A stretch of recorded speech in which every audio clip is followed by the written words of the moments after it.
ကြောင်းတွေဆိုတဲ့တရားတော်ပါတရားနာပရိသတ်တို့လောကကြီးမှာလူရဲ့စိတ်ကိုမဲသွားစေတဲ့အကြောင်းတွေရှိသလိုလူတွေရဲ့စိတ်ကိုဖြူသွားစေတဲ့အကြောင်းတွေရှိတယ်။အဲဒီလိုအကြောင်းတရားတွေရှိနေတဲ့နေရာမှာမဲတဲ့အကြောင်းတရားတွေများလာပြီဆိုရင်မဲကြပါပဲ။ဖြူတဲ့အကြောင်းတရားတွေများလာမယ်ဆိုရင်ဖြူကြပါပဲ။တတ္တဝါတူရဲ့စိတ်ထားမဲခြင်းဖြူခြင်းကိုပြောတာပါ။အသာမဲခြင်းဖြူခြင်းကိုဆိုလိုခြင်းမဟုတ်ပါဘူး။အဲ့တော့လူတွေမှာအသာဖြူတော်လည်းပဲစိတ်မဲခြင်းမဲနေပါအသာမဲပြီမဲ့စိတ်ဖြူခြင်းဖြူနေပါအသာဖြူနေလို့လည်းပဲနိဗ္ဗာန်မရောက်နိုင်ဘူးအသာမဲလို့လည်းပဲငရဲကြတာမဟုတ်ဘူးသူ့ရဲ့စိတ်ထားဖြူရင်ဖြူသလိုနိဗ္ဗာန်ဖြစ်သွားနိုင်ပေမဲ့စိတ်ထားကမဲနေတယ်ဆိုလို့ရှိရင်တော့ငရဲထိရောက်သွားနိုင်တာအဲဒီတော့ဒီတတ္တဝါတွေမှာရှိနေတဲ့အကြောင်းတရားကိုမြတ်စွာဘုရားကချက်သားတို့ဒီခန္ဓာကိုယ်ကြီးဒီအကြောင်းတရားကြောင့်ဖြစ်ရပါတယ်အကြောင်းတရားကိုဆွဲပြီးတော့တည်နေတာပါအကြောင်းတရားမရှိဘဲနဲ့မတည်နိုင်ပါဘူးလို့မြတ်စွာဘုရားရှင်ဘုရားမြတ်ကဥပမာစကားတစ်ခုကိုပြောပြပြီးတော့အဲဒီဥပမာအတိုင်းပါပဲချက်သားတို့နိဝရဏတရား၅ပါးဆိုတာဟာအာဟာရတိဟူသောအကြောင်းတရားရှိကြပါလေကုန်လေအဲ့ဒီနိဝရဏတရား၅ပါးဟာအကြောင်းတရားကိုဆွဲပြီးတော့ဖြစ်ပါတယ်အကြောင်းတရားမရှိဘဲနဲ့မတည်နိုင်ကြပါဘူးလို့ဘုရားရှင်ကိုတော်မြတ်ကဏိဒံဟောပါတယ်တရားနာပိဋကတို့ဘေကုဝေယံတော်မြတ်ဘုရားသားတို့အာဟာရောအာဟာရတရားဒီကောသအပေတရားပင်ဖြစ်ပါပေသနေကာမိသန္တတာကာမိသန္တဣအနုတ္တနတမဖြစ်ပေါ်သေးပါပေသောကာမိသန္တတာကာမိသန္တတရားဤဥပ္ပါဒယဖြစ်ပေါ်လာစေခြင်းငှာဥပ္ပန္နတဖြစ်ပေါ်ပြီးပါပေသောကာမိသန္တတာကာမိသန္တတရားဤဘိညောဘာဝယလွန်စွာပွားများစေခြင်းငှာဝေပုံလာယပြန်ပြောစေခြင်းငှာအာဟာရောအကြောင်းတရားဖြင့်ကောသပေတရားဖြင့်ဖြစ်ပါပေသတည်း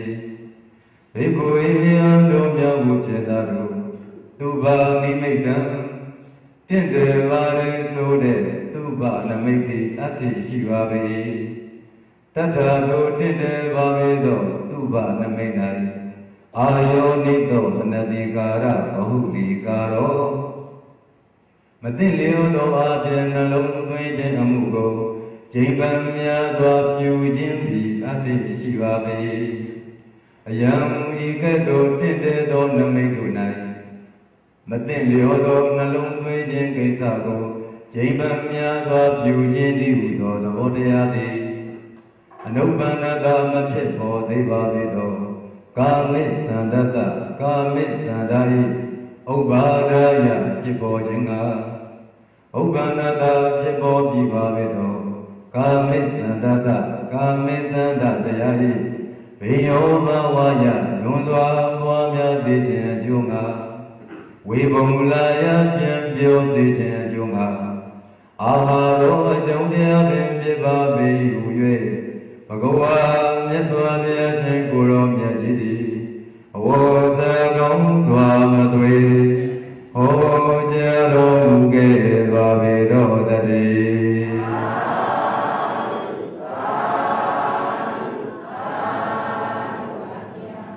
ခြေတော်ယဟန်တို့လောကမှာမဖြစ်သေးသောကာမိသန္တာမဖြစ်သေးတဲ့ကာမိသန္တာဖြစ်ပေါ်လာရအောင်ဖြစ်ပေါ်ပြီးနေတဲ့ကာမိသန္တာတရားကိုပို၍များလာအောင်ပို၍ပြန်ပြောလာအောင်အကြောင်းတရားကဘယ်တရားလဲဆိုတော့လောကမှာတင့်တယ်တယ်ဆိုတဲ့သူဘနမိတ်ရှိတဲ့ချက်သားတို့အဲ့ဒီတင့်တယ်တဲ့သူဘနမိတ်ကိုမသိလျော်သောအပြင်နှလုံးသွင်းမှုကိုအကျင့်များစွာပြုမယ်ဆိုရင်သူဘနမိတ်အပေါ်မှာတရားနှလုံးမသွင်းနိုင်ပဲနဲ့မသိလျော်သောသဘောအပြင်နှလုံးသွင်းခြင်းကိစ္စကိုကျင့်ပန်းများစွာပြုလာပြီဆိုရင်အဲ့ဒါဒီမဖြစ်သေးသောကာမိသန္တာကိုဖြစ်ပေါ်စေတဲ့အကြောင်းပဲဖြစ်ပြီးတဲ့ကာမိသန္တာတရားကိုလည်းပို၍များပြားလာစေရန်ပို၍အရှိန်အဟုန်ကြီးလာစေရန် အကြောင်းတရားအစစ်ပဲဖြစ်တယ်လို့မြတ်စွာဘုရားဟောပါတယ်တရားနာပရိသတ်တို့ဒီတော့ကာမစန္ဒဆိုတာတရားနာပရိသတ်တို့သိသည့်အတိုင်းပဲအာဘအာယုကာမဂုဏ်တရားတွေကိုလိုချင်တယ်ဆိုတဲ့ကာမစန္ဒပဲလောဘအဲ့ဒီလောဘသဘောတရားလိုချင်တယ်ဆိုတဲ့သဘောတရားနဲ့ရှင်တွဲနေလိုချင်တဲ့အကြောင်းတရားတွေနဲ့မြင်ချင်တယ်ကြားချင်တယ်ရှုချင်တယ်စားချင်တယ်ထိချင်တယ်တွေးချင်တယ်ဆိုတဲ့အဲ့ဒီလိုအတွေးအကြံတွေမင်းမြစ်တဲ့အဖို့စုကိုယ့်ရဲ့စိတ်ကိုဖြူစင်စေတဲ့တရားမဟုတ်ဘဲနဲ့ကိုယ့်ရဲ့စိတ်ကိုညှဉ်းနှွမ်းသွားစေတယ်မဲသွားစေအဲ့ဒီလိုစိတ်ကိုမဲသွားစေမဲ့ပထမတစ်ခုဖြစ်တဲ့ကာမစန္ဒတရားနှလုံးသွင်းရင်းနဲ့လည်းပဲတတိလွတ်သွားတာနဲ့တပြိုင်နက်ကာမစန္ဒဝင်လာတယ်ဝင်လာတော့မှသူကအဲ့ဒီဝင်လာတဲ့ကာမစန္ဒကိုတတိနဲ့မထိန်နိုင်ဘူးတရားနှလုံးသွင်းနေရင်းနဲ့ကာမစန္ဒမဖြစ်သေးရင်တော့မှမြင်ရတဲ့အာယုံကြားရတဲ့အာယုံစားနေတဲ့အရာတာပေါ်မှာအဲ့ဒီတင့်တယ်တဲ့အာယုံကိုသွားတွေ့လိုက်တာနဲ့တပြိုင်နက်တတိလွတ်ပြီးတော့ကာမစန္ဒဖြစ်သွားတယ်လိုချင်တယ်စားချင်တယ်ဆိုတဲ့ကာမစန္ဒဖြစ်သွားတယ်။ဘာကြောင့်ဒီတရားဖြစ်တာလဲ။ကိုမြင်နေတဲ့အာယုံကတင့်တယ်နေလို့ကိုရှူရတဲ့အနံ့ကလည်းပဲမွေးလျော်ဝယ်ဖြစ်နေလို့ကိုစားတဲ့အရာကလည်းပဲအင်မတန်ကောင်းနေလို့အဲ့ဒီလိုကောင်းခြင်းတင့်တယ်ခြင်းဆိုတဲ့နမိတ်တွေမဖြစ်သေးတဲ့ကာမစန္ဒကိုဖြစ်စေတယ်။ဖြစ်ပြီးသားတဲ့ကာမစန္ဒကိုလည်းပဲတတိလွတ်ပြီးတော့ထက်၍ပွားစေတယ်။ဘာကြောင့်လဲဆိုတော့သူကမသိမတင်နှလုံးသွင်းနေတာသူကနမိတ်ရဲ့အပေါ်မှာမြင်နေရင်မြင်တယ်လို့သင်လျော်သောအဖြစ်ဝိပဿနာအာယုံမထားပဲဝိပဿနာကမ္မထံကိုနှလုံးမသွင်းပဲနဲ့ကြိုက်တယ်ဆိုပြီးတော့စန္ဒနောက်ကိုလိုက်သွားတဲ့အခါအဲ့ဒီပုဂ္ဂိုလ်ရဲ့စန္ဒမှာမင်းမြစ်တဲ့ကာမစန္ဒပေါ်လာပါတယ်လို့ဘုရားဟောပါတယ်တရားနာပရိသတ်တို့နောက်တဲ့မင်းမြစ်တဲ့အစုကတော့ဗျာပါဒာတိဟူသောသူတစ်ပါးကိုပျက်စီးစေလိုမှုပါပဲဒါကိုမြတ်စွာဘုရားကဘိက္ခဝေယဟန်တို့ဗျာပါဒတသူတစ်ပါးကိုပျက်စီးစေလိုသောဗျာပါဒတရားအနုပ္ပန္နတမဖြစ်သေးသောဗျာပါဒတရား၏ဥပ္ပါဒာယဖြစ်ပေါ်စေခြင်းအကျိုးမှာဥပ္ပန္နတဖြစ်ပေါ်ပြီးသောဗျာပါဒတသူတစ်ပါးကိုပျက်စီးစေလိုတယ်ဆိုတဲ့ဗျာပါဒတရားကိုဘိညောပါဝါယလွန်စွာပွားများလျာစေခြင်းအကျိုးမှာ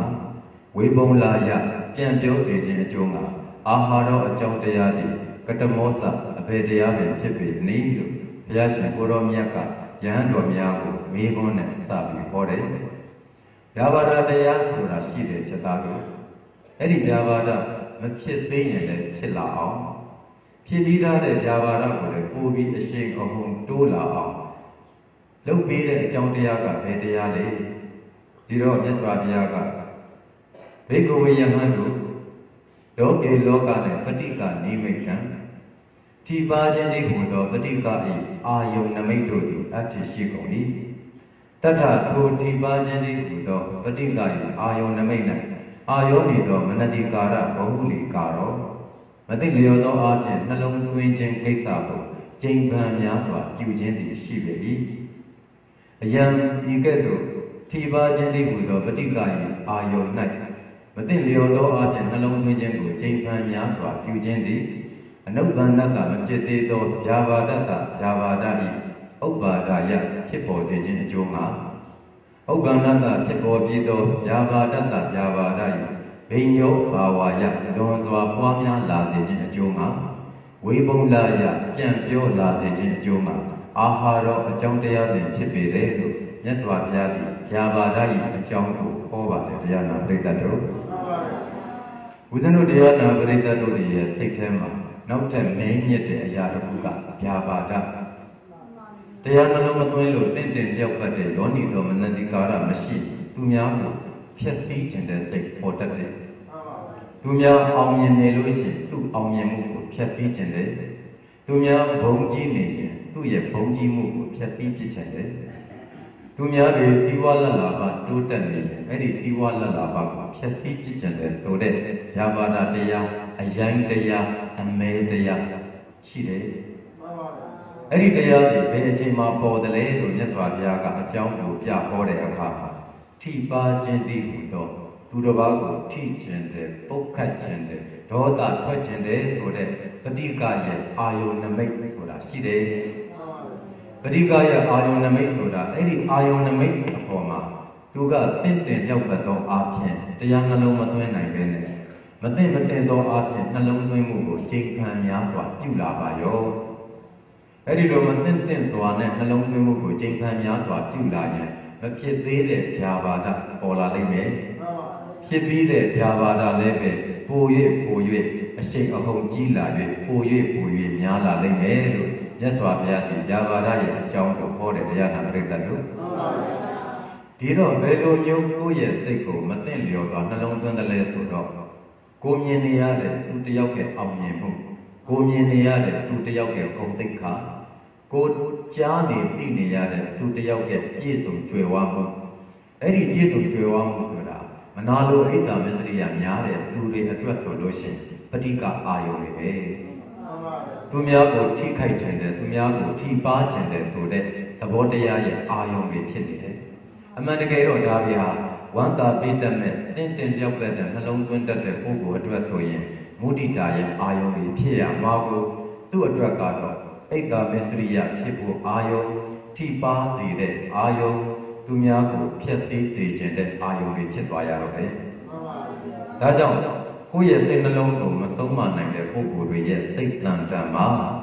မြင်နေရတဲ့အာယုန်ပေါ်မှာတင့်တယ်လျောက်ပတ်စွာတရားသဘောနဲ့လျော်ညီစွာနှလုံးမသွင်းနိုင်တဲ့အခါဒီပုဂ္ဂိုလ်ရဲ့တန်တန်မှာသူတစ်ပါးရဲ့ပြည့်စုံမှုဒီဟူသောနမိတ်ကိုကြည့်ပြီးတော့ဓာဘာဒဝင်လာတယ်။တင့်တယ်စွာနှလုံးမသွင်းနိုင်တဲ့အတွက်ကြောင့်ဖြစ်နေတဲ့ကိန်းနေတဲ့ဓာဘာဒကလည်းပို၍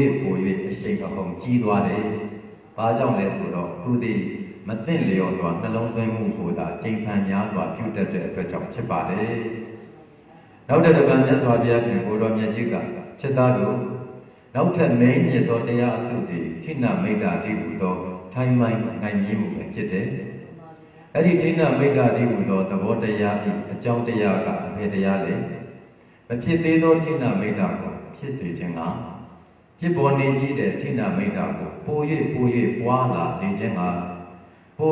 ၍ပြန်ပြောလာစေခြင်းကအကြောင်းတရားသည်အဘယ်တရားဖြစ်ပါသနည်းမြတ်စွာဘုရားကမေးခွန်းပြီးဟော၍ချက်သားယဟန်တို့လောကမှာအရတိမမွေ့လျော်ခြင်းသည်လည်းရှိပေ၏တန်တိပြင်းရည်ခြင်းသည်လည်းပဲရှိပေ၏ဝိဇံပိတာကိုတဆန့်လုပ်ခြင်းသည်လည်းရှိပေ၏တတ္တတမ္မတော်ထမင်းစီရည်ခြင်းသည်လည်းပဲရှိပေ၏စေတာသောစိတ်၏လီနတ်တံတွန့်ဆုတ်ခြင်းသည်လည်းပဲအတ္တိရှိပေ၏ဘုရားရှင်ကိုယ်တော်မြတ်အကြောင်းတရားတစ်ခုကိုထုတ်ပြတာကထိဏမိတ်တာကိုဖြစ်စေမယ့်အကြောင်းတရားရှိတယ်။အဲ့ဒီအကြောင်းတရားကမမွေ့လျော်ခြင်းမမွေ့လျော်မှုဆိုတာပျော်ရွှင်မှုမရှိတော့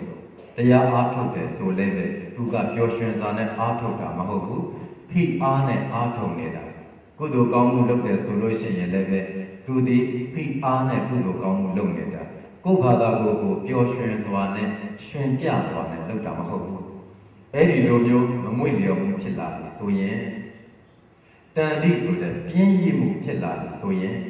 လူတွေရဲ့သဘာဝနဲ့ပျော်တာနဲ့ပြင်းတာဆိုရင်အလုပ်တစ်ခုလုပ်ဖို့အတွက်လုံးလာစိုက်ရတော့မယ်ဆိုရင်ပြင်းတယ်မလုပ်ချင်ဘူးဆိုတဲ့စင်ကြယ်ပေးတဲ့သူကများတယ်အဲ့ဒီတန်တိဆိုတဲ့ပြင်းရည်မှုရှိလာပြီဆိုရင်ဝိဇံပိတာတရားအားထုတ်ပါမယ်ဆိုတာမှကိုစန့်လက်ကိုစန့်ပါဇက်အဟောင်းသားဟတန်းအဲ့ဒီလိုမျိုးလုပ်တတ်တဲ့အကျင့်ရှိပြီဆိုရင်ဗတ္တတမ္မတော်ဆွမ်းစားပြည့်တဲ့အခါမှာဆွမ်းစီရစ်မယ်ထမင်းစီရစ်မယ်ဆိုရင်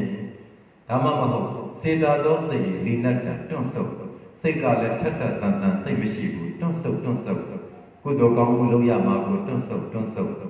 တရားသဖြင့်ဖမ်းမှကိုလာရမှာကိုတွန့်ဆုတ်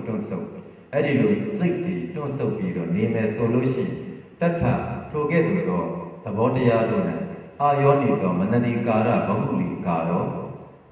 မသိလျော်သောအဖြစ်နှလုံးသွင်းခြင်းကိုချိန်ခံများစွာပြုခြင်းသည်ရှိပေ၏အယံဤကဲ့သို့မသိလျော်သောအဖြစ်နှလုံးသွင်းခြင်းကိုချိန်ခံများစွာပြုခြင်းသည်အနုပ္ပန္နတမဖြစ်ပေါ်သေးသောထိဏမိတ်တထိဏမိတ်တ၏ဥပ္ပါဒါယဖြစ်ပေါ်ခြင်းကအ ဥပ္ပန္နတဖြစ်ပေါ်ပြီးသောထိဏမိတ်တတထိဏမိတ်တ၏ဘိညောဘာဝယလွန်စွာပွားများလာစေခြင်းအကျိုးမှာဝေပုံလာယပြန်ပြောလာစေခြင်းအကျိုးမှာအာဟာရောအကြောင်းတရားပဲဖြစ်တဲ့ချက်သားတို့မြတ်စွာဘုရားသည်ထိဏမိတ်တ၏အကြောင်းကိုဟောပါတယ်တရားနာပရိသတ်တို့တတ္တဝါတွေရဲ့တန်တမှာမိုင်ကြီးခြင်းထိုင်းမိုင်းခြင်းဆိုတဲ့ထိဏမိတ်တအဖော်လိုပဲအမြဲတမ်းပါနေတဲ့ထိဏမိတ်တဝင်လာပြီဆိုရင်အဲ့ဒီပုဂ္ဂိုလ်ရဲ့စိတ်ကဖြူစင်တာမဟုတ်ဘူးညဉ့်ညူးတာအဲ့ဒီညဉ့်ညူးမှုအဖို့စုဘာကြောင့်ဖြစ်လာတာလဲဆိုတော့ခုနပြောသွားတဲ့အကြောင်းတရားပဲမမွေ့လျော်တော့ဘူးပြင်းလာပြီကိုယ်တဆန့်ဆန့်လေတဆန့်ဆန့်ဖြစ်လာပြီထမင်းစီဖြစ်လာပြီစိတ်ကလည်းပဲတွန့်ဆုတ်ဖြစ်လာပြီအဲ့ဒီလိုဖြစ်လာတဲ့အချိန်မှာသူကသူ့ကိုယ်သူလုံလဝရိယစိုက်ဖို့တွန်းအားပေးတဲ့တင့်ရောက်ပတ်တဲ့အလုပ်ကိုမလုပ်ဘူးမလုပ်ဘဲနဲ့မသိမလျောက်ပတ်စွာနဲ့ပြင်းပါသေးတယ်ဆက်ပြီးတုံးလုံးလဲလိုက်ပါအောင်မယ်ပြင်းပါသေးတယ်ဘုန်းကြီးတရားထိုင်တော့မှပဲတက်ကြရအောင်နည်းနည်းလောက်5မိနစ်လောက်အချိန်လေးတတ်တာလဲနေတာမှတ်လို့10မိနစ်လောက်တတ်တာသွားလဲနေတာမှတ်လို့ဘုန်းကြီးသူ့ပါလို့တရားထိုင်နေတာမျက်လုံးမိတ်တာတို့ကိုမမြင်ပါဘူးဆိုပြီးတော့ရသလောက်တွန့်ဆုတ်တဲ့စိတ်နဲ့ခိုလိုက်ရင်ထိဏမိတ်တဝင်မယ်တဲ့တရားနာတဲ့ဟုတ်လားမဖြစ်သေးတဲ့ထိဏမိတ်တတွေလည်းအဲ့ဒီလိုစိတ်ရှိဖြစ်လာမယ်ဖြစ်ပြီးတဲ့ထိဏမိတ်တတွေလည်းအဲ့ဒီလိုစိတ်ထားရှိပြီးအဲ့ဒီလိုမသိမတဲ့နှလုံးသွင်းပြီးဆိုရင်ပို၍ပွားများလာမယ်လို့မြတ်စွာဘုရားကထိဏမိတ်တရဲ့အကြောင်းကိုဟောပါတယ်တရားနာပရိသတ်တို့အဲ့ဒီနောက်မှာမြတ်စွာဘုရားရှင်ကိုတော်မြတ်ကြီးကချက်သားတို့နောက်ထပ်မင်းညစ်တဲ့အစုတစ်ခုရှိသေးတယ်အဲ့ဒါကတော့စိတ်ပြန့်လွင့်တယ်ဆိုတဲ့ဥဒိစ္စနဲ့နောင်တပူပန်တယ်ဆိုတဲ့ကုက္ကုဆပဲဒီဥဒိစ္စကုက္ကုဆတရားတို့အနုပ္ပန္နတမဖြစ်ပေါ်သေးသောဥဒိစ္စကုက္ကုဇတစိတ်ပြန့်လွင့်ခြင်းနောင်တပူပန်ခြင်း၏ဥပ္ပါဒာယဖြစ်ပေါ်လာစေခြင်းမှာ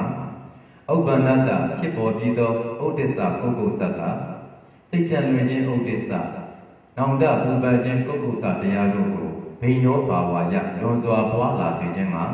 ဝေပုံလာယပြန်ပြောလာစေခြင်းမှာအာဟာရောအကြောင်းတရားကောဇအဘေတရားပဲဖြစ်ပါပေတည်းလို့မြတ်စွာဘုရားကမေးခွန်းလေးနဲ့စဟောတယ်။ချက်သားတို့လောကမှာစိတ်ပြန့်တယ်ဆိုတဲ့ဥဒိစ္စရှိတယ်။နောင်တပူပန်တယ်ဆိုတဲ့ကုက္ကုဆရှိတယ်။အဲ့ဒီဥဒိစ္စကုက္ကုဆတရားတို့မဖြစ်သေးတဲ့အခါမှာဖြစ်လာရအောင်ဖြစ်ပြီးတဲ့အခါမှာလည်းပို၍ပွားလာရအောင်အကြောင်းတရားကဘယ်တရားပါလဲ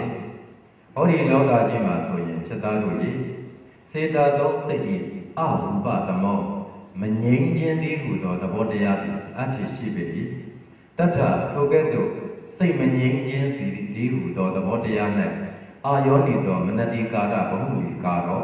မသိလျော်သောအပြင်နှလုံးသွင်းခြင်းကိုကျိန်ဖန်များစွာပြုခြင်းသည်ရှိပေ၏အဲ့တော့ဦးဇင်းတို့တရားနာပရိသတ်တို့ရဲ့တန်တာမှာတစ်ခါမှာဘာမှမဟုတ်ခင်းတဲ့စိတ်ကပူနေတတ်တယ်တစ်ခါကြတော့လည်းအကြောင်းရှိလို့ပူတယ်တစ်ခါကြတော့အကြောင်းမရှိဘဲနဲ့စိုးရိမ်နေတတ်တယ်ပူနေတတ်တယ်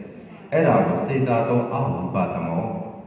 စိတ်ကစိုးရိမ်မှုဝင်လာပြီးပူလောင်မှုလေးဝင်လာပြီးဆိုလို့ရှိရင်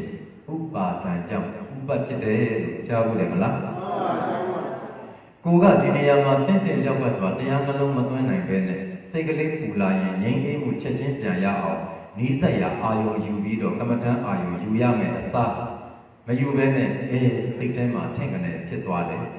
ယ်သူများဘာဖြစ်မှလည်းမသိဘူးငါများဘာဖြစ်မှလည်းမသိဘူးဆိုပြီးတော့ဘာမှအကြောင်းမခိုင်လုံပဲနဲ့ထိုက်ပူလောင်နေတတ်တယ်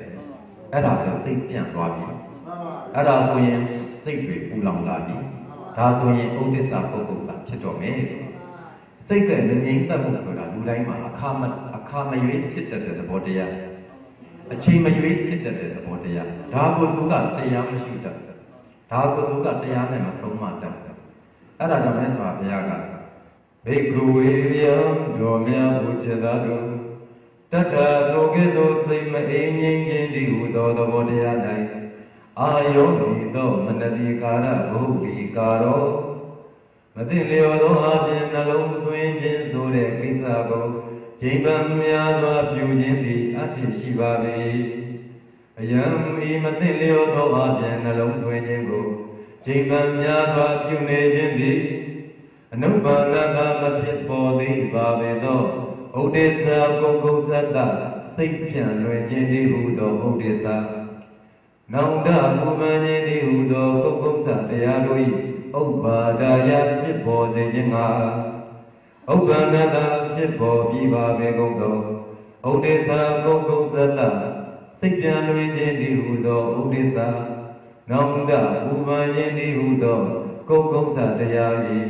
ဘိယောဘာဝယလွန်စွာပွားများစေခြင်းငှာဝေပုံမူလာယပြန်ပြောခြင်းငှာအာဟာရောအကြောင်းတရားပင်ဖြစ်ပါပေဟု၍ဘဂဝါမြတ်စွာဘုရားရှင်ကိုယ်တော်မြတ်ကြီးသည်အဝေါဇာတော်မူပါမသွေဟောကြားတော်မူခဲ့ပါပေတော်တည်း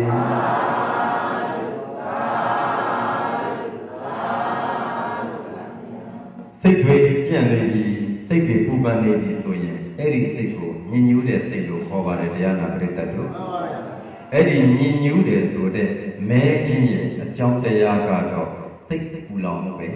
စိတ်မအေးမှုပဲအဲ့ဒီစိတ်မအေးမှုကိုမွေးမထားရဘူးစိတ်မအေးမှုရဲ့အပေါ်မှာအာယောနိသောမနတိကာရနဲ့မသိလျော်သောအားဖြင့်နှလုံးသွင်းခြင်းမျိုးကိုမလုပ်ရဘူး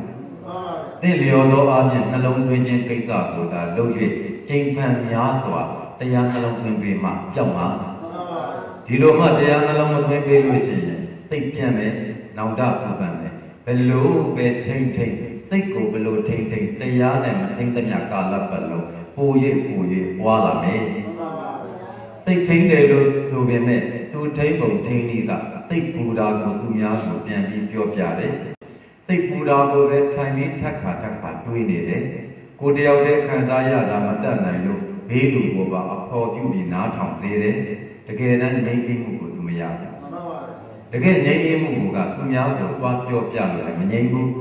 သူများကိုနားထောင်ခိုင်းလို့လည်းမငြိမ်းဘူးကိုယ်တိုင်နီးစပ်ရာကမ္မဋ္ဌာန်းအာယုံကိုလွယ်တဲ့ကမ္မဋ္ဌာန်းအာယုံတစ်ခုခုကိုယူပြီးပွားလိုက်မှငြိမ်းသွားမှာတဲ့တရားနာပရိသတ်တို့ဒီမှာမြတ်စွာဘုရားရှင်ကိုယ်တော်မြတ်ကြီးကချက်သားလို့အဲ့ဒီလိုမင်းမြင့်စေတဲ့ဒီတရား၄ပါးအပြင်နောက်ထပ်တရားတစ်ခုဖြစ်တဲ့ဒုလောတုံယုံမှန်တရားဖြစ်တဲ့ဝိသိကိစ္စဆိုတာရှိတယ်အဲ့ဒီမဖြစ်သေးတဲ့ဝိသိကိစ္စကိုဖြစ်စေခြင်းကဖြစ်ပေါ်နေပြီးတဲ့ဝိသိကိစ္စကိုပို၍ပွားလာစေခြင်းကပြန်ပြောလာစေခြင်းကအကြောင်းတရားကအဘယ်တရားလဲဆိုတော့ဘိက္ခုယဟန်တို့ဝိသိကိစ္စဌာနိယယုံမှန်တရားလေးဟူသောဝိသိကိစ္စ၏တရားဖြစ်ကုန်သောဓမ္မသဘောတရားအာယုံတို့သည်အတ္တိရှိကြပေကုန်၏တတ္ထထိုကဲ့သို့ယုံမှန်တရားကိုဖြစ်စေတတ်သောအာယုံတို့၌အာယောနိသောမနတိကာရဘဟုလိကာရောမသိလျော်သောအားဖြင့်နှလုံးသွင်းခြင်းကိုအကျဉ်းများစွာပြုခြင်းသည်ဟူသောသဘောတရားရှိပေ၏အယံဤကဲ့သို့မသိလျော်သောအားဖြင့်နှလုံးသွင်းခြင်းကိစ္စကိုကျင့်ပန်းများစွာပြုနေခြင်းသည်အနုပ္ပန္နတမဖြစ်ပေါ်သေးသောဝိသိကိစ္စယယုံမှန်တရားဖြစ်ပေါ်ခြင်း၏ဥပ္ပါဒါယဖြစ်ပေါ်စေခြင်းဟာဥပ္ပန္နာယဖြစ်ပေါ်ပြီးသောဝိသိကိစ္စယယုံမှန်တရားသည်ဟူသောဝိသိကိစ္စအားဘိယောဘာဝယလွန်စွာပွားများစေခြင်းဟာဝေပုံလာယပြန်ပြောခြင်းဟာအာဟာရောအကြောင်းတရားဖြစ်ပေသည်လို့မြတ်စွာဘုရားသည်ဝိသိကိစ္စ၏အကြောင်းကိုလည်းခေါ်ပါတယ်တရားနာပရိသတ်တို့ဝိဇ္ဇနုတရားနာပရိသတ်တို့တရားထိုင်တဲ့အခါဆုံးဖြတ်ချက်မပိုင်ရင်ဉာဏ်တက်မလာဘူးကိုကဒီတရားဒီရုပ်မှဟုတ်ရလားဒီတရားဒီနာမ်မှဟုတ်ရလားဒါဒီဖြစ်ချင်းပြည့်ချင်းကိုပြတယ်ဆိုတာဟုတ်မှဟုတ်ရလားမမြဲခြင်းဆိုတာဟုတ်ရလားဆင်းရဲခြင်းဆိုတာဟုတ်မှဟုတ်ရလားအစိုးမရဘူးဆိုတာဟုတ်မှဟုတ်ရလားလို့တန်တရားနဲ့ထိုင်ပြီးအားထုတ်မယ်ဆိုရင်သူဒီတရားကမတတ်တော့ဘူးသူကိုကုသိုလ်စိတ်တွေထပ်ပြီးမဖြစ်စေတော့ဘူးပညာတွေထပ်ပြီးတော့မဖြစ်စေတော့ဘူးအဲ့ဒီလိုမဖြစ်စေတဲ့ယုံမှန်တရားဖြစ်နေခြင်းဒီဟူသောဝိသိကိစ္စကိုကအဲ့ဒီဝိသိကိစ္စဖြစ်စေတတ်တဲ့အာယုတရားတွေဖြစ်တဲ့ရှုနေပြီးဝင်လေထွက်လေရှုနေတဲ့ဝင်လေထွက်လေကိုဝင်လေကယုတ်လားထွက်လေကနာမ်လားဝင်လေကနာမ်လားထွက်လေကယုတ်လားအတိမကျွယ်တဲ့ပုဂ္ဂိုလ်တွေကယုတ်ပေါ်မှာပဲသွားကြည့်ပြီးတော့ဝင်လေယုတ်ထွက်လေနာမ်လုံးတတ်ကြတယ်အဲ့တော့သူဒီ ဘေဟာကရုပ်လေဘေဟာကနာလေအမှန်တကယ်တော့ဝင်လေဒီလဲရုပ်ထွက်လေဒီလဲရုပ်ပါဒါပေမဲ့သူကဘေဟာကရုပ်လေဘေဟာကနာလေမခွဲခြားနိုင်တော့အဲ့မှာသူ့ဘာသာသူတန်တရားတွေဖြစ်သူ့ဘာသာသူမသိမသိတဲ့နှလုံးသွင်းဝင်လေကရုပ်ဖြစ်နိုင်တယ်ထွက်လေကနာဖြစ်နိုင်တယ်ဝင်လေကနာဖြစ်မှာပါထွက်လေကရုပ်ဖြစ်မှာပါဘုန်းကြီးတွေခေါ်တာပဲယုံနာနှစ်ပါးရှိတယ်ယုံနာနှစ်ပါးရှိတယ်ဝင်လေနဲ့ထွက်လေဆိုတာနှစ်ခုဆိုတော့တစ်ခုကရုပ်ဖြစ်တစ်ခုကနာဖြစ်မှာပေါ့အဲ့ဒီလိုအောက်ထစ်ဆုံးမသိတဲ့သူတွေရဲ့စိတ်မှာဒီလိုတန်တရားအဖြစ်ဖြစ်တယ်တရားအားထုတ်တဲ့ပုဂ္ဂိုလ်တွေကတော့ပြောမှာပေါ့အိုးညံ့လိုက်တာဝင်လေကရုပ်ပဲထွက်လေကရုပ်ပဲဟာကိုကတော့ပြောအားရှိတာပေါ့ဘုဟုတုတ္တမရှိတဲ့သူတွေရဲ့သံတမကတော့ဘယ်ဟာရုပ်ဘယ်ဟာနာမမသိနိုင်ဘူးဒီတော့သူတို့မှာဝိသိကိစ္စဆိုတာအကြီးကြီးဖြစ်နေတာအဲ့တော့ယုတ်တရားနံတရားကိုလည်းပဲဘယ်ဟာယုတ်ဘယ်ဟာနာမမသိဘူးမသိလို့လည်းပဲသိအောင်ဘုဟုတုတ္တပညာသိမှုဖို့အတွက်ဝါဒနာမပါဘူးအဲ့တော့သူ့ရဲ့သံတမဖြစ်နေတာကဒီလိုယုံမှန်တရားဖြစ်စေတဲ့ဒီလိုအာယုံမျိုးမှာမသိလျော်တော့အဖြစ်ပဲနှလုံးသွင်းတယ်သိလျော်တော့အဖြစ်ပဲတော့မှနှလုံးသွင်းဘူးသိလျော်တော့အဖြစ်နှလုံးသွင်းတတ်တယ်ဆိုတာလည်းပဲပရိယတ်ကျင့်စီးပူးရတယ်တရားနာရတယ်စာဖတ်ရတယ်တရားနာဖို့ပြည့်တဲ့သူစာဖတ်ဖို့ပြည့်တဲ့သူဝိသိကိစ္စမပယ်နိုင်ဘူးဒါကြောင့်ဒီဝိသိကိစ္စပယ်နိုင်ဖို့အတွက်တင့်ရောက်သွားဆိုတာနှလုံးသွင်းဖို့ဆိုရင်တရားများများနာစာများများဖတ်တဲ့အခါဝိသိကိစ္စပယ်နိုင်ပါတယ်တဲ့တရားနာပရိသတ်တို့အခုတော့ဝိသိကိစ္စကိုဖြစ်စေမဲ့အဲ့ဒီလိုအာယုံတွေမှာသူဒီတရားနဲ့လျော်ညီစွာနှလုံးမသွင်းနိုင်ပဲတရားနဲ့မလျော်သောအဖြစ်မသိမတော်စွာနှလုံးသွင်းတဲ့အတွက်ကြောင့်ဝိသိကိစ္စဖြစ်ပေါ်လာတဲ့ချက်သားတို့မြတ်စွာဘုရားရှင်ဝိသိကိစ္စဖြစ်ပေါ်ကြောင်းအမဲတရားဖြစ်ပေါ်ကြောင်းကိုဟောပါတယ်တရားနာပရိသတ်တို့ဒါကြောင့်ဘုရားကဘေကုဝေယံတို့မြတ်ဘုကျေသာတို့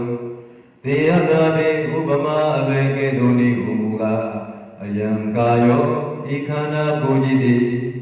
အာဟာရတိတိကောအာဟာရတိဟူသောအကြောင်းတရားဒေသနှင့်တရားရှိပါ၏အာဟာရအကြောင်းတရားကိုပဋိစ္စဆွဲ၍တိဋ္ဌတိတည်တတ်ပါ၏အနာဟာရောအကြောင်းတရားမရှိပါဘဲနဲ့နောတိဋ္ဌတိမတည်နိုင်ပါ၏ဘေကဝေယံတို့မြတ်ဘုကျေသာတို့ဧဝမေဝါဤကဲ့သို့ဥပမာတန်တာလျက်ပစ္စာငါးပါးကုန်သောဤမေနိဝရဏဤနိဝရဏတရားတို့သည်အာဟာရဖြစ်ဒီကအကြောင်းတရားသာဖြင့်တရားရှိကြပါပေကုန်၏အာဟာရအကြောင်းတရားကိုပဋိစ္စဆွဲ၍သိက္ခာတိတည်ကြပါပေကုန်၏အနာဟာရအကြောင်းတရားမရှိကြကုန်ပဲနဲ့နောသိက္ခာတိမတည်နိုင်ကြပါပေကုန်၍ဘဂဝါမြတ်စွာဘုရားရှင်ကိုယ်တော်မြတ်ကြီးသည်ဝေါ်စကောင်းစွာမသွေဟောကြားတော်မူခဲ့ပါလေတော့တည်း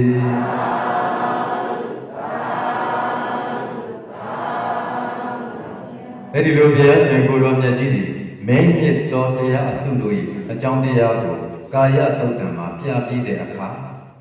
ဖြူစင်သောတရားတို့၏အကြောင်းကိုလည်းဆက်လက်ဟောပါတယ်တရားနာပရိသတ်တို့ဘေကဝေယံတို့အယံကာယောဤခန္ဓာကိုယ်ကြီးသည်အာဟာရထိတိကောအကြောင်းတရားသာတရားရှိပါလေအာဟာရအကြောင်းတရားကိုပဋိစ္စဆွဲ၍တိဋ္ဌတိတည်ကြပါပြီကုန်တယ်အနာဟာရောအကြောင်းတရားမရှိပဲနောတိဋ္ဌတိမတည်နိုင်ကြပါဘူးဧဝမေဝဤအတူသာလျင်ဘေကဝေယဟံအပေါင်းတို့တတ္တဘုဇင်ကဘုဇင်တရားခုနှစ်ပါးတို့သည်လည်းပဲအာဟာရထိတိကအကြောင်းတရားသာလည်းတရားရှိကြပါပြီကုန်၏အာဟာရအကြောင်းတရားကိုပဋိစ္စဆွဲ၍တိဋ္ဌတိတည်ပါပြီအနာဟာရအကြောင်းတရားမရှိကြကုန်ပဲနဲ့နောတိဋ္ဌတိမတည်နိုင်ကြပါပဲချက်သားတို့မြတ်စွာဘုရားရှင်ကိုယ်တော်မြတ်ကြီးကျူးစင်သောတရားအစုရဲ့အကြောင်းကိုဟောပါတယ်တရားနာပရိသတ်တို့မှန်ပါဗျာမဘုံနိဗ္ဗာန်ကိုရောက်ဖို့ရာအတွက်ဘုဇင်9ပါးဆိုတာရှိတယ်ကျင့်ရမယ်တရား9ပါးပါပဲအဲ့ဒီတရား9ပါးဘုဇင်ကဆိုတာကဘောဓိအင်္ဂမဉ္ဇဉ်ပုံဉ္ဇဉ်လေးဟူသောဘောဓိဉာဏ်ကိုရဖို့ရာအတွက်အကြောင်းအင်္ဂစိတ်အပိုင်းတွေဖြစ်ပါတယ် ဒီလိုကျင့်သုံးရမယ့်တရားတွေဒီလိုကျင့်သုံးရမယ့်အင်္ဂါတွေကိုဘုဇင်လို့ခေါ်တယ်ဘောဓိအင်္ဂါဘုဇင်ကဒီဘုဇင်တရားတွေ9ပါးရှိပါတယ်9ပါးသောဘုဇင်တရားတွေအကြောင်းတရားကြောင့်သာဖြစ်ကြတယ်အကြောင်းတရားမရှိဘဲနဲ့မတည်နိုင်ကြဘူးလို့မြတ်စွာဘုရားကဟောကြားပြီး၍အကြောင်းတရားတွေကိုတစ်ခုချင်းတစ်ခုချင်းဟောပြတယ်จิตသားရဟန်းတို့မဖြစ်သေးသောတတိတံဘုဇင်တရားဤဖြစ်ပေါ်ခြင်းအကျိုးမှာဖြစ်ပေါ်ပြီးသောတတိတံဘုဇင်တရားကိုပွားများစေခြင်းဟာပြည့်စုံစေခြင်းအကျိုးမှာအကြောင်းတရားဖြင့်အဘယ်အကြောင်းတရားဖြစ်ပါပေသနည်းဘိက္ခဝေယဟန်တို့တတိတံဘုဇင်ကဌာနိယတတိတံဘုဇင်တရား၏တရားဖြစ်ကုန်သောဓမ္မအာယုတရားတို့သည်တန်တိရှိကြပေကုန်၏တတ္ထသောတတိတံဘုဇင်၏တရားဖြစ်ကုန်သောအာယုတရားတို့၌ယောနိသောမနတိကာရဘဟုလိကာရောလျောသောအပြင်နှလုံးသွင်းခြင်းကိုကျင့်ပန်းများစွာပြုခြင်းသည်ရှိပေ၏အယံဒီကဲ့သို့လျောသောအပြင်နှလုံးသွင်းခြင်းကိုကျင့်ပန်းများစွာပြုခြင်းသည်အနုဘန္နကမဖြစ်ပေါ်သေးသောတတိတံဘုဇင်ကတ္တတတိတံဘုဇင်တရား၏ဥပ္ပါဒာယဖြစ်ပေါ်ခြင်းဟာဥပ္ပန္နကဖြစ်ပေါ်ပြီးသောတတိတံဘုဇင်ကတ္တတတိတံဘုဇင်တရား၏ဘာဝနာယပွားများခြင်းအကျိုးမှာပါရိဘူရိယပြည့်စုံစေခြင်းအကျိုးမှာအာဟာရောအကြောင်းတရားဖြစ်ပါတဲ့ချက်သားတို့လို့မြတ်စွာဘုရား၏နံပါတ်1ဘုဇင်ဖြစ်တဲ့တတိတံဘုဇင်၏အကြောင်းကိုဟောပါတယ်တရားနာပရိသတ်တို့ချက်သားယဟန်တို့လောကမှာတတိကိုဖြစ်စေတဲ့အာယုံတွေရှိတယ်အဲ့တော့တရားတော်ရဆိုတတိတံဘုဇင်ကိုဖြစ်စေသောအကြောင်းတတိတံဘုဇင်၏တရားအာယုံလွယ်လွယ်ကူကူပြောမယ်ဆိုရင်တတိတရားအာယုံအဲ့တော့တရားတော်ပြိတ္တတို့ကိုဦးဇင်းပြောပြီးတဲ့အတိုင်းတရားအားထုတ်တယ်ဆိုတာဘာလို့တာလဲတတိထားတာတတိထားတာဘယ်နေရာတွေမှာထားတာလဲကိုယ်အမူအရာဆိုတဲ့ရုပ်အပေါင်းမှာတတိထားတယ်ခံစားမှုမှာတတိထားတယ်စိတ်အမူအရာတွေမှာတတိထားတယ်ဓမ္မယောသဘောတရားအတွေ့အကြံတွေမှာတတိထားတယ်အဲ့ဒီလိုတတိရဲ့အာယုံတွေပေါ့ဒီလိုတတိကိုဖြစ်စေတဲ့တတိရဲ့တရားအာယုံတွေမှာတင့်တင်လျောက်ကစွာနဲ့နှလုံးသွင်းလိုက်တယ်တင့်တင်လျောက်ကစွာနဲ့နှလုံးသွင်းတယ်ဆိုတာကိုယ်အမူအရာပြတိုင်းမှာလည်းထိုင်ရင်ထိုင်တယ်လို့ပဲတင့်တင်လျောက်ကစွာနှလုံးသွင်း၍ထိုင်တာဒီရုပ်တိတာဒီနာမ်လို့တင့်တော်သောအားဖြင့်နှလုံးသွင်းလိုက်တယ်စိတ်ထဲကဖြစ်လာတဲ့အခါလောဘဖြစ်ရင်လောဘဖြစ်တယ်လို့နှလုံးသွင်း၍လောဘဒီနာမ်ခဏဖြစ်ပြီးခဏပြတ်ပြီးလို့တင့်တော်သောအားဖြင့်နှလုံးသွင်းလိုက်တယ်ဒီလိုနှလုံးသွင်းလိုက်ပြီဆိုရင်တတိဖြစ်ပေါ်လာနိုင်မယ်လို့ဘုရားဟောပါတယ်တရားနာပရိသတ်တို့အဲ့ဒီနောက်မှာမြတ်စွာဘုရားရှင်ကိုရောမြတ်ကြီးကจิตသားတို့ဒီလိုဖြူစင်တဲ့တရားဖြစ်တဲ့တတိတံဘုဇင်ပြောပြတဲ့အခါဓမ္မဝိဇ္ဇာတံဘုဇင်တည်းဟူသောပညာဆိုတဲ့တရားတစ်ခုရှိသေးတယ်အဲ့ဒီပညာတရားတည်းဟူသောဓမ္မဝိဇ္ဇာတံဘုဇင်ကိုမဖြစ်သေးသည်ရှိသောဖြစ်ပေါ်လာအောင်ဖြစ်ပေါ်ပြီးပြီဆိုရင်လည်းပို၍ပွားများလာအောင်ပို့ပြီးတော့ပြည့်စုံလာအောင်အကြောင်းတရားကပဲတရားလေจิตသားတို့လောကီလောက၌ကုသလဓမ္မကုသိုလ်အကုသိုလ်ဖြစ်ကုန်သောတရားတို့တွေတော်၎င်းတာဝိဇ္ဇာနာဝိဇ္ဇာဓမ္မအပြစ်ရှိသောတရားအပြစ်မရှိသောတရားတို့တွေတော်၎င်းဟိနပဏိတာဓမ္မယုံဉဏ်သောတရားမွန်မြတ်သောတရားတို့တွေ၎င်းကန္နတုတ်ကသဗ္ဗတိပါကဓမ္မမဲသောအဖို့အစုဖြူစင်သောအဖို့အစုတည်းဟူသောတရားတို့တွေကကောင်းအဋ္ဌိတန်တိရှိကြပေကုန်၏ချက်သားတို့ဒီတော့ဦးဇင်းတို့တရားနာပရိသတ်တို့ကိုပညာဖြစ်စေဖို့ရာအတွက်လောကမှာရှိတဲ့တရားဘာတွေလဲဆိုတော့ကုသိုလ်နဲ့အကုသိုလ်အဖြူနဲ့အမဲယုံဉဏ်သောတရားနဲ့မွန်မြတ်သောတရားအဲ့ဒီလိုတရားအစုတွေရှိနေပါလေဒီတရားအစုတွေရှိနေတဲ့အခါမှာဒီတရားအစုတွေရဲ့အပေါ်မှာပဲယောနိသောမနတိကာရဘုလိကာရောတင့်လျော်သောအပြင်နှလုံးသွင်းခြင်းကိုကျင့်ပန်းများစွာပြုခြင်းသည်အတ္တိရှိပေ၏အယံဒီတင့်လျော်သောအပြင်နှလုံးသွင်းခြင်းကိုကျင့်ပန်းများစွာပြုခြင်းသည်အနုပ္ပန္နကမဖြစ်ပေါ်သေးသောဓမ္မဝိဇ္ဇာတံပုဇင်ကတ္တပညာလေးဟူသောဓမ္မဝိဇ္ဇာတံပုဇင်သည်ဥပ္ပါဒာယဖြစ်ပေါ်ခြင်းကဥပ္ပန္နကဖြစ်ပေါ်ပြီးသောဓမ္မဝိဇ္ဇာတံပုဇင်ကတ္တပညာလေးဟူသောဓမ္မဝိဇ္ဇာတံပုဇင်သည်ဘာဝနာယပွားများခြင်းဟာပါရိပုရိယပြည့်စုံခြင်းစေခြင်းဟာအာဟာရောအကြောင်းတရားမြည်ပေ၏လို့ဘုရားရှင်ကိုယ်တော်မြတ် ဒုတိယဘုဇင်တရားရဲ့အကြောင်းကိုခေါ်ပါတယ်တရားနာပရိသတ်တို့ဒီတော့ဦးဇင်းတို့တရားနာပရိသတ်တို့ရဲ့ပတ်ဝန်းကျင်မှာကုသိုလ်တွေဟူသောအစုအကုသိုလ်တွေဟူသောအစုရှိမနေဘူးလားရှိပါဗျာအပြစ်ရှိသောတရားအပြစ်မရှိသောတရားလို့လည်းရှိမနေဘူးလားရှိပါဗျာယုံညံ့သောတရားမြင့်မြတ်သောတရားလို့လည်းရှိမနေဘူးလားရှိပါဗျာမင်းရသောအဖို့အစုဖြူစင်သောအဖို့အစုလို့လည်းမရှိဘူးလားရှိပါဗျာဒါပေမဲ့အဲ့ဒီတရားတွေရဲ့အပေါ်မှာယောဂီပုဂ္ဂိုလ်တို့ကတင့်လျောက်ကစွာနှလုံးမသွင်းဘဲနဲ့အမဲကိုအဖြူလို့အဖြူကိုအမဲလို့ကုသိုလ်ကိုအကုသိုလ်လို့အကုသိုလ်ကိုကုသိုလ်လုပ်နေကြပြီးမသိနှလုံးသွင်းမယ်ဆိုရင်တော့ပညာမဟုတ်ဘူးမဟုတ်ပါဘူးဗျာဒါပေမဲ့ကုသိုလ်ကိုလည်းကုသိုလ်အကုသိုလ်ကိုလည်းအကုသိုလ်လို့ခွဲခြမ်းစိတ်ဖြာပြီးတော့အမှန်တိုင်းသုံးသပ်ဆင်ခြင်တဲ့အခါဓမ္မဝိဇ္ဇာတန်ဖိုးစီပေါ်လာမယ်မှန်ပါဗျာယုံဉာဏ်သောတရားကိုယုံဉာဏ်တယ်မုံမြတ်တဲ့တရားကိုမုံမြတ်တယ်လို့စင်ကြင်ဉာဏ်နဲ့ခွဲခြမ်းစိတ်ဖြာလိုက်တဲ့အခါဓမ္မဝိဇ္ဇာတန်ဖိုးစီပေါ်လာမယ်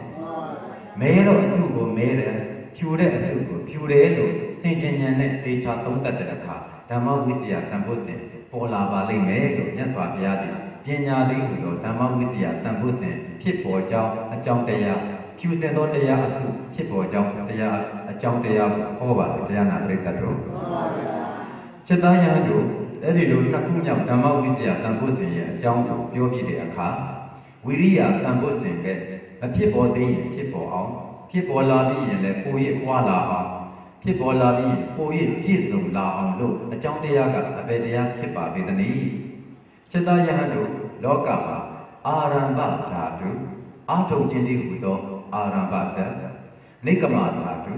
ပြင်းရည်ခြင်းမှလွတ်မြောက်ခြင်းသည်ဟူသောနိက္ကမဓာတုပရကမဓာတုအကျဉ်းချင်းအာထုတ်ခြင်းသည်ဟူသောပရကမဓာတုသည်အဋ္ဌိတန်တိရှိကြပေကုန်၏အဲ့တော့ဦးဇင်းတို့တရားနာပရိသတ်တို့အတွက်ဝီရိယဖြစ်ပေါ်ဖို့အာယုံဆိုတာရှိတယ်အဲ့ဒီအာယုံကအာထုတ်ခြင်းသည်ဟူသောအာရမ္ဗဓာတ်ဆိုတဲ့ဓာတ်တစ်ခုပြင်းရည်ခြင်းကနေဖွင့်မြောက်တယ်ဆိုတဲ့နိက္ကမဓာတ်ဆိုတဲ့ဓာတ်တစ်ခု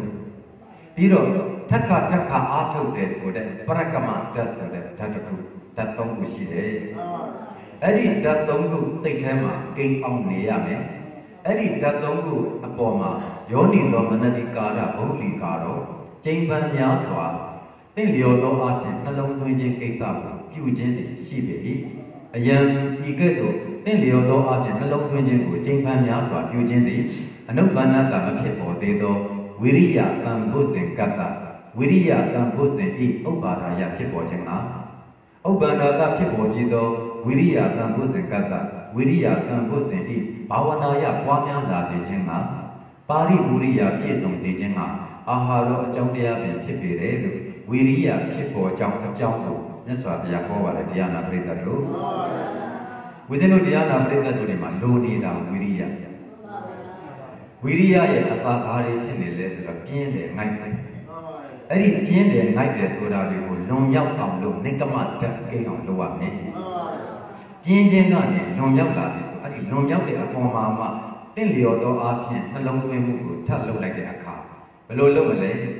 အားထုတ်နေတဲ့အခါမြင်တယ်ကြားတယ်ဘယ်တစ်ခုမှအလစ်မပေးဘူးဘယ်အရာကိုမှမလွတ်လိုက်သူကပြင်းရည်ခြင်းမရှိဘဲနဲ့တက်ကြွနဲ့အရာတိုင်းကိုလိုက်ပြီးတင့်လျော်စွာလိုက်နှလုံးသွင်းတဲ့အခါယောနိသောမနတိကာရရှိနေတယ်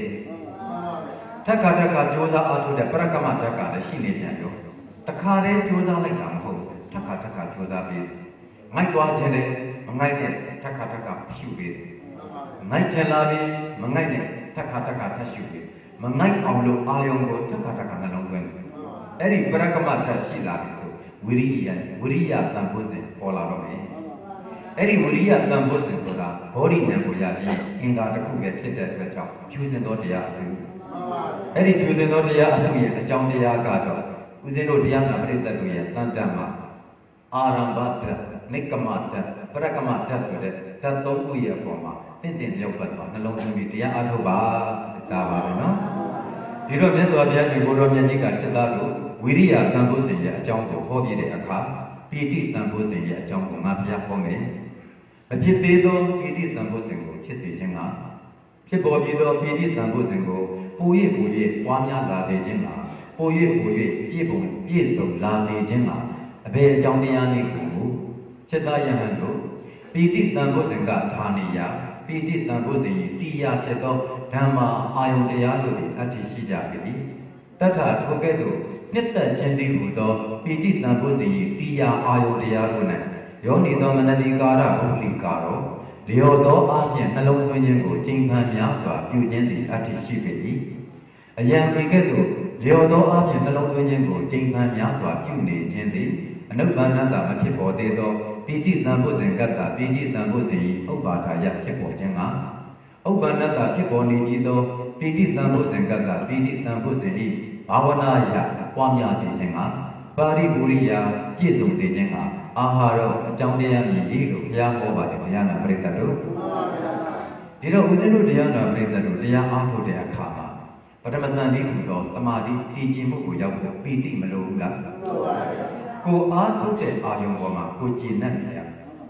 ကိုရတဲ့တမာတိပေါ်မှာကိုကျေနပ်နေရအဲ့ဒါပီတိအဲ့ဒီပီတိစိတ်ကလေးနဲ့အားထုတ်ရင်ဘဏ္ဍနာယီထိုင်ရဘဏ္ဍရက်ထိုင်ရမငြင်းဝဲဘူးကိုရဲ့အလုပ်ကိုနှစ်သက်နေတယ်ကိုရဲ့အမှတ်ကိုကျေနပ်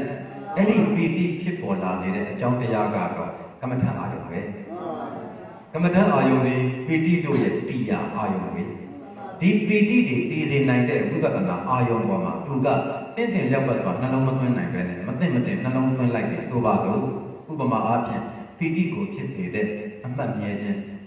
အမှတ်မြဲနေတဲ့ဝင်လေထွက်လေဝင်လေထွက်လေအမှတ်ကမြဲနေပြီအဲ့ဒီကိုရှုနေတဲ့ကမ္မထအာယုံလေးဒီအမှန်တကယ်တော့တည်ကျင်မှုကိုအကြောင်းခံ၍ပီတိဖြစ်ရမှာကိုသူကငါရှုလိုက်ပါလားငါရှုထုတ်လိုက်ပါလားဆိုပြီးတော့ဒိဋ္ဌိနဲ့မသိမတင်သွားနှလုံးသွင်းလိုက်ပီတိမပေါ်တော့ဘူးဒါကြောင့်ပီတိပေါ်စရာအာယုံတွေရှိရတာနဲ့မသိမတင်နှလုံးသွင်းရင်ပီတိတန်ဖိုးစဉ်မပေါ်နိုင်တော့လဲတဲ့အဲ့ဒီပီတိပေါ်စရာအာယုံတွေမှာတင့်တယ်ရောက်သက်စွာကမ္မထအာယုံကိုပဲဥပိ္ပခာနဲ့နေတယ်သမာဓိနဲ့နေတယ်အဘိဓါကြီးဟူသောမမောခြင်းမဖြစ်ဒေါမနတတွေဟူသောစိတ်နှလုံးမသားရခြင်းမဖြစ်အောင်နေနိုင်ပြီဆိုရင်ပီတိပေါ်လာပါတော့မယ်จิตသားယဟန်တို့အဲ့ဒီလိုပီတိတန်ဖိုးစဉ်ကိုငါဘုရားဟောပြတဲ့အခါသမာဓိတန်ဖိုးစဉ်တည်းဟူသောတည်ကြည်မှုရဲ့အကြောင်းကိုဟောမယ်အဲ့ဒီမဖြစ်ပေါ်သေးသောတည်ကြည်မှုဆိုတဲ့သမာဓိတန်ဖိုးစဉ်ကိုဖြစ်ပေါ်စေခြင်းက